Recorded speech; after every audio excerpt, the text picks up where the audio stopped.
Their victims were vulnerable young girls. One of them, aged just 12, had the mental age of a 6-year-old. Today, after a trial lasting 2.5 months, 2 men and 3 teenage boys have been found guilty of a series of rapes and sexual assaults. 18-year-olds Nendo Murga and Hassan Abdullah, aged 33, were convicted at the Old Bailey today, along with 3 boys who cannot be named for legal reasons. But it was Peterborough where they carried out their crimes. Our social affairs editor, Jackie Long, is there. Jackie. Well, this is the latest in a long line of depressingly familiar, depressingly grim exploitation cases. Fundamentally, this crime is about one thing. It is about the brutal sexual abuse of vulnerable children. But this sort of street grooming, as it's become known, has become controversially and inextricably linked with questions of ethnicity, the ethnicity of the perpetrators. And in recent times, the focus has almost entirely been on that ethnicity question.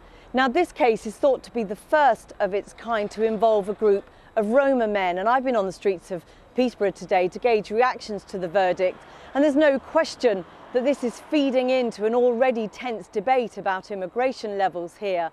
There'll be more on that in a moment, but first, Cordelia Lynch has all the details of this case. They were groomed for sex in the glare of the streetlights for more than a year. The largely Roma gang lured 5 vulnerable girls on this busy road less than a mile from Peterborough city centre, feeding them drink and drugs. 2 girls are now in care. I was absolutely disgusted what he's been doing because he has children. 3 of the girls were British and 2 were sisters of Czech Roma origin. The youngest just 12, but with a mental age of 6. Some of these young people have made serious attempts at self-harming because of the sheer distress caused by them by this behaviour. Today, 2 men and 3 teenagers were found guilty of a series of sexual offences, including 18 counts of rape and inciting child prostitution. In Rochdale, Oxford and Derby, we've seen Pakistani men grooming girls. But what happened here in Peterborough is different. The perpetrators were largely Roma from the Czech Republic and Slovakia, and most of them were just teenagers. But one of the ringleaders was 33, Hassan Abdullah, an Iraqi Kurd known to police. On the streets, he befriended a young Roma group who called themselves the Peterborough Mali Gangsters, meaning small. Abdullah's ex-partner, Nicola, who's Czech, testified against him in court. She told Channel 4 News that he was violent towards her, manipulating and isolating her from the truth. He had no respect for anyone, and he just thought that he can do anything he wants. And nobody gonna stop him, no police, nobody. He was the way, he had this idea of thinking that I am man, I can do anything I want, and you are woman, you're not allowed to do anything, so shut up, and always swearing.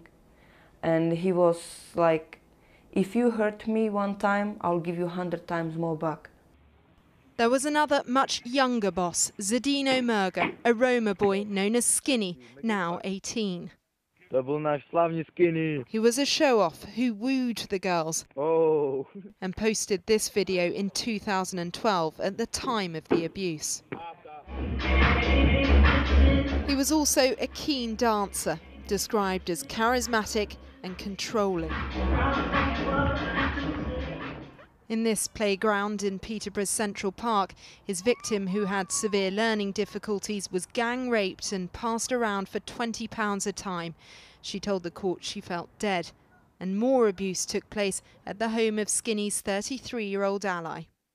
And once I came here, he said, can you clean up the house because the landlord is coming? And I just saw everywhere bottles of alcohol, his underwear on the street and the girls' stuff. And the other people told me as well they have been doing horrible things with those girls. They told me that they tied them, they got them naked, tied them around a tree, slept with them. Above this kebab shop on Lincoln Road, he held more violent parties. At times there were 10 men surrounding just one girl, plying her with drink and drugs. One victim said the men threatened to take her clothes off and force her to walk home naked if she didn't have sex with them. Back in Central Park, we spoke to a teenager who says he knew one of the gang.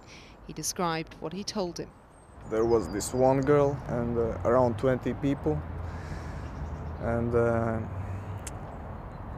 she was giving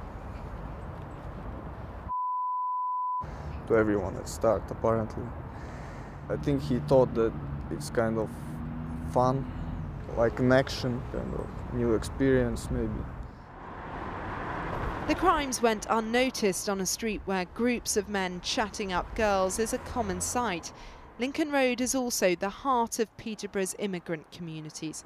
There are around 100 languages spoken here, but we were told there is some conflict between cultures. It's Peter Torak's beat, a Roma police officer who moved to Peterborough when he was 18. The Roma community is still shocked by it. Obviously, there are some young males from the Roma community, and it's a worry to the community that this will create more tension, more negative media attention. The attitude to women hasn't changed. Most normal, law-abiding citizens respect the women, and especially in the Roma community, women have got very strong position in the Roma community. The grooming that started here finally came to light when one girl told her social worker, but most of the victims and the gang were already known to the authorities. Not all the young people were known to all agencies, such as ourselves and our colleagues in Children's Services. It's fair to say that some of them have been. I think, like society really, we're recognising that we need a different approach to deal with young people, that we may previously have stereotyped it as maybe choosing to take part in risky behaviour, choosing to go missing, choosing to disengage with education, and we're very much changing our approach now. Cambridgeshire police are investigating multiple grooming cases involving men of 10 different nationalities. The girls in this case are trying to rebuild their lives, while Nicola is left with the legacy of what her ex-boyfriend did to them. I know there are still some girls that they are getting beat up, they are being treated really badly, and I will advise them, leave them alone. Stand up to them and leave them alone, because this will never ever change. Police forces claim they are learning more lessons about how to identify grooming gangs, but they also need to reduce them, and that will require a far greater understanding of why people like Hassan Abdullah and Zdeno Merga decide to abuse girls in the first place. Cordelia Lynch, Channel 4 News, Peterborough.